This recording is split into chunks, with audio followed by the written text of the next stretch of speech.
আমরা এই মুহূর্তে রয়েছি মানিকতলা বাজারে। এখানে অনেক কাঁচা সবজি আমরা দেখতে পাচ্ছি। যেমন এই মুহূর্তে এই যে বেগুনটা রয়েছে, এইটা তরতাজা অবশ্যই দেখে মনে হতে পারে এবং দেখে তাই মনে হচ্ছে। আপনারা এটাকে দেখে পছন্দ করে নিশ্চয়ই বাড়িতে নিয়ে যাবেন এবং রান্না করে সেটাকে পরিবেশনও করবেন।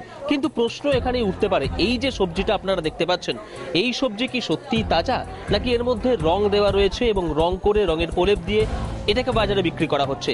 এই নিয়ে প্রশ্ন বিভিন্ন মহলে বারবার উঠেছে। হয়তো এই প্রশ্নের উত্তর এখনো পর্যন্ত বিভিন্ন জায়গা থেকে অধরা রয়েছে। না, এই কথাটাকে অস্বীকার করা যায় না। সেক্ষেত্রে যারা এই খুচরো বিক্রেতা, তাদের মধ্যেও কেউ কেউ আছেন যারা চেষ্টা করেন টাটকা করে খদ্দের সামনে দেখাবার জন্য মালে রং করা। আমি মানিকতলা বাজারে বিশেষ করে দুদিকে দুটো গেটে আমরা সাদা কাপড়ের উপর লিখে দিয়েছিলাম, কেউ রং করা মাছ বা সবজি কিনবেন না বা কোনো ভেজাল জিনিস আপনারা বাড়িতে নিয়ে যাবেন না। কেউ বেচলে আমাদের জানান, যে ন্যায্য দাম নিন, সঠিক ওজন দিন এবং কোনো ভেজাল বা বাসি জিনিস আমাদের এখানে বেচবেন না।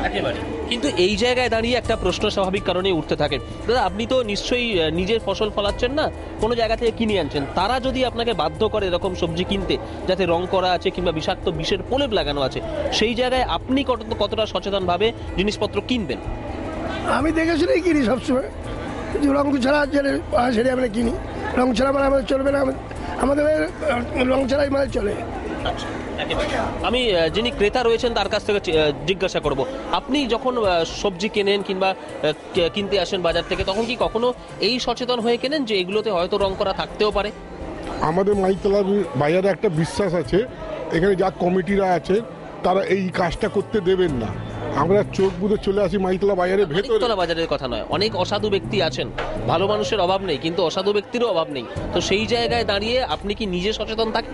হ্যাঁ, নিজে সচেতন থাকি। মানিকতলা বাজারের ভেতরে নেবেন, তার গ্যারান্টি বাইরের লোক দিতে পারে। বাইরে নিলে আমরা নিজে হাঁটাচলা করি, এখানে আমরা দেখি সবকিছু রং করেই বিক্রি হয়। নিঃসন্দেহে যেটা বলা যেতে পারে, বিভিন্ন বাজারে কড়া ব্যবস্থা রয়েছে। মানিকতলা বাজারেও আমরা যে ক্রেতাদের মুখ থেকে শুনলাম, কড়া ব্যবস্থা রয়েছে। অসাধু ব্যক্তি যারা রয়েছেন তাদেরকে যাতে আটকানো যেতে পারে। কিন্তু এই জায়গায় দাঁড়িয়ে নিঃসন্দেহে সাধারণ মানুষকে অনেক বেশি সচেতন হতে হবে। অসাধু ব্যক্তির যেমন অভাব নেই, তাদেরকে আটকাতে গেলে এই যে রঙের প্রলেপ বিভিন্ন সময় সবজির মধ্যে দেওয়া হয়ে যায়, ফসলের মধ্যে দেওয়া হয়, সেগুলো আটকাতে গেলে কেবলমাত্র সরকারি উদ্যোগ কিংবা যারা বাজার কমিটিতে রয়েছে তাদের উদ্যোগ থাকলেই হবে না। সাধারণ মানুষকে সব থেকে বেশি উদ্যোগ গ্রহণ করতে হবে, তবেই বন্ধ করা যাবে এই সমস্ত অভিযোগ যেগুলো সবজির মধ্যে রঙের প্রলেপ দেওয়ার অভিযোগ আসছে। ক্যামেরায় সুব্রত জানার সঙ্গে স্বর্ণেন্দু দাস, আর প্লাস নিউজ, কলকাতা।